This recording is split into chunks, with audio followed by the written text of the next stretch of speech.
This is one of the best-selling EVs across Europe, the Peugeot, or Peugeot if you're watching this in Ireland, which I'm sure you are, e208. And now, well, it's had a bit of a nip and tuck, particularly on the front of the car. It is a little bit more efficient, goes a little bit further, and in some cases, like the charging speed at 100 kilowatt charging hasn't changed, because to be honest with you, that's still more than what you're going to encounter for most chargers in Ireland. So it's a great little city car. It's always been a bit fun to drive. We'll just have a little look around today at what is changed on the new e208. Welcome to Now Beyond Cars.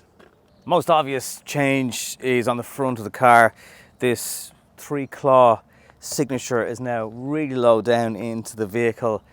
It looks very smart, but this is one of the places that cars get scuffed so often. So I just wonder how long that will survive, particularly, for example, if you were living in Paris, where those bumpers are used to park the cars. GT line gets the body colour on the grille, 208 lettering or number designation over the front, and then Peugeot badge completing the look on the front end. A couple of grooves here in the bonnet. It looks pretty good. Contrasting black over the wheel arches, these new alloys are designed for the car to be an electric vehicle, so they've got aerodynamic qualities. Black mirror housing, two-tone black roof over the side, no chrome on the car. Don't think there was in the 208 anyway, but everything's black, high gloss, and slightly different way of knowing. Do you remember the old sort of lowercase e?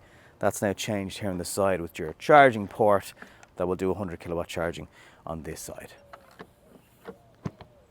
Shoulders of the car now feel a little bit more squatted down. We have a spoiler coming over here, still getting a rear wiper. Amazing the amount of cars that are getting rid of these, like it doesn't rain in Ireland. This black plastic insert across the back disguises the boot release.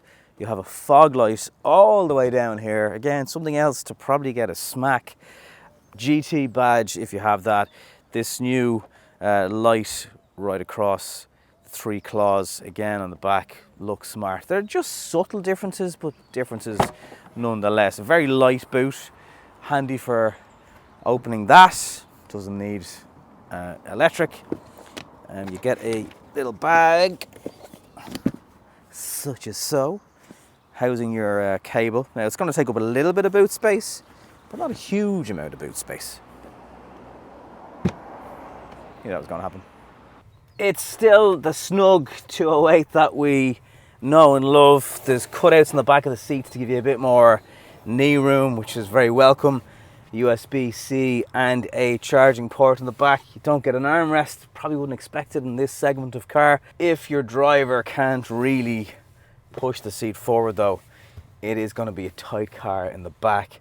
And I'm just thinking of baby seats, even the way the shell of them comes around. Maybe it's a car for when the kids are a little bit older. Main change inside the car is this screen. It feels a little bit more angled. There's a kind of a chrome, not chrome, but sort of a silvery finish around the edges of it. It's a little bit wider. TomTom nav on board, which is pretty good actually. I found it fairly useful. The reversing camera is pretty crisp. Not as good as the 308, but okay. And depending on model, you get different angles that you can use to view. But yeah, the picture quality could be a little bit better, if I'm honest. Charging a device is, well, kind of troublesome. My phone, which has a mag case thing on it, just keeps moving on the pad. And it's not really going anywhere, but it's just not connecting properly. Maybe if the phone isn't in a case, it has a better chance of touching off the wireless pad. All the physical buttons remain.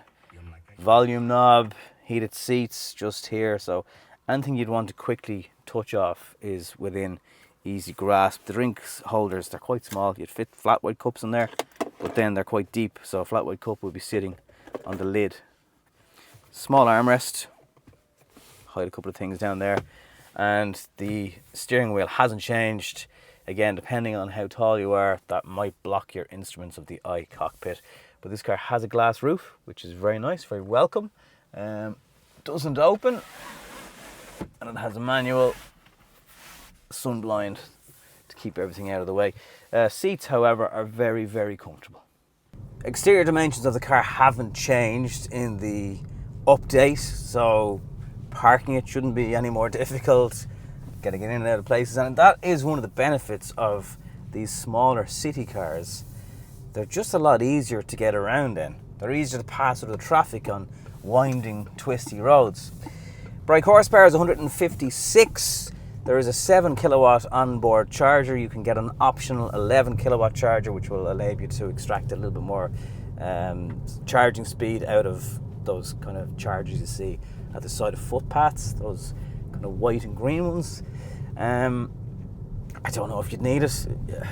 Like, you still have the option of doing 100 kilowatt charging if you're relying on a fast charging network, and then just for charging at home, which is probably the most likely way you're going to do it. I can definitely confirm it is perhaps more efficient again than the last pre-facelift e208. Even on a lot of hills, motorways, it was still, and I'll just double check now, it's at currently at 14 kilowatt hours per 100 kilometers, which is really, really good. It's a 51 kilowatt hour battery, so that suggests you're not going to quite get the 400 that Peugeot claim, unless you really turn off your air, have your window cranked open just a tiny, tiny bit. But you shouldn't be too far off. And now it should point out as well, it's about 15 degrees today, where I've been doing the majority of the driving in the car.